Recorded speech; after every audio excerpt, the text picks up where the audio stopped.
ګرانو ملګرو دغه د کال 1805 یعنی 1805 CE نقشه ده. په دې نقشې کې تاسو کتلی شئ چې تاریخ پوهانو د پېښور سیمه په سیک امپراتورۍ کې اچولې ده. دا ځکه چې افغان دوراني واکمنان په دې اثر کې په خپله کې په جګړو کې او په دغه سیمه یې کنټرول نشو ساتلی. په دې اثر کې د سیکانو واکمن مهاراجا رنجیت سنگ نومېدو. مهاراجا رنجیت سنگ په متحد هندوستان کې د سیک سلطنت بنسټ ایښودونکی بانی و. د هغه د 40 کلنې واکمنۍ په موده کې سیکانو خپله دغه امپراتوري د پنجاب نه واخله تر کشمیر پورې او بیا د کشمیر څخه تر اوسني خیبر پښتونخوا او په جنوب کې تر سند پورې خپره کړې وه. ملګرو د افغانان واکمنانو په خپله کې د شخړو د لامل چې کله مهاراجا رنجیت سنگ په کال 1818 کې یعنی 1818 CE کې د پېښور سیمه په مکمله توګه د دوراني واکمنانو نه راونیوله نو د پښتنو او په ځانګړې توګه افریدیانو د مغولو نه وروسته اوس بله ډغره د سیک واکمن رنجیت سنگ سره راغله. مهاراجا رنجیت سنگ په کال 1834 کې یعنی 1834 CE کې پېښور او د هغې شاوخوا سیمې د سیکانو له امپراتورۍ څخه یوځای کړې. رنجیت سنگ په دې خبره باوري و، یقین یې درلود چې د پښتنو زیر کول به داسې اسانه خبره نه وي او دې دپاره به د یوه قوي لاس ته اړتیاوي ضرورت به وي. د دې یرې له امکانه رنجیت سنگ د سیکانو تر ټولو مشهور او قوي جنرال هری سنگ نلوا د یوه لوی لښکر سره د پېښور انتظامی افسر وټاکه. هری سنگ نلوا پښتانه د ستونزو سره مخامخ وکړل مګر قبایلو ته یې زیان ونه رسوه. د قبایلو ګوریلا بریدونو پیل کېدو سره رنجیت سنگ به همیش د دې سیمې د ستونزو د لامل پریشانه و.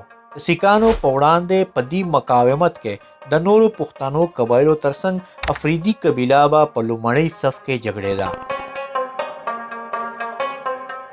د افریدي قبایلو نه خپل ځان ژغورلو لپاره هری سنگ نلوا پریکړه وکړه چې د نن سبا باب خیبر په ځای کې یعنی د خیبر د لارې په څنډه کې باید د یوه کلا جوړه کړي.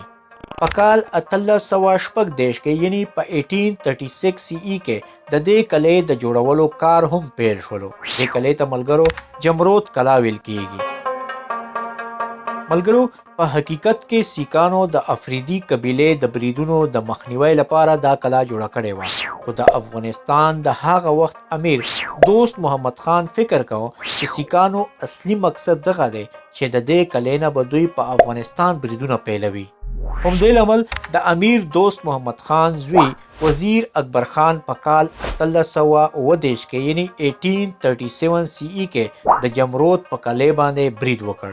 د پښتنو او د سیکانو ترمنځ جګړه پیل شوه. پښتانه پرې زورور شول او سیکانو ته یې ښه ډېر زیان ورسوه. هری سنگ نلوا مهاراجا رنجیت سنگ نه د مرستې غوښتنه وکړه مګر کومک راونه رسېدو او سراج التواریخ له مخې هری سنگ نلوا د وزیر اکبر خان د لاسه خپل ژوند د دې جګړې په ډګر کې ورکړ. تاریخ لیکونکی هری رام ګپتا په وینا هری سنگ نلوا په 2 ګولیو وویشتل شو او سخت ټپي شولو. د دې ټپ د لامل وروسته هغه مړ شولو. د پېښور اوسیدونکي یوه هندو بابو گجومال کپور په کال 1892 کې یعنی 1892 CE کې په جمرود کلې کې د هری سنگ نلوا یو یادګار هم جوړ کړی و. ملګرو په 1845 کې یعنی په 1845 CE کې د انګریزانو او د سیکانو ترمنځ لومړۍ جګړه وشوه او بیا په 1849 کې یعنی په 1849 CE کې د انګریزانو او د سیکانو ترمنځ دویم جنگ هم وشو. په دې دواړو جنگونو کې سیکانو له ماتې ملو شوه.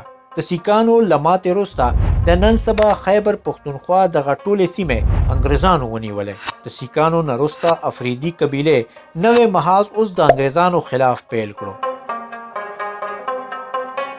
ملګرو د انګریزانو سره د افریدي قبایلو تعلقات او اړیکې به په راروانې برخې کې بیانوو. زموږ سره اوسئ تر د یوې نوې ویډیو. الله په امان.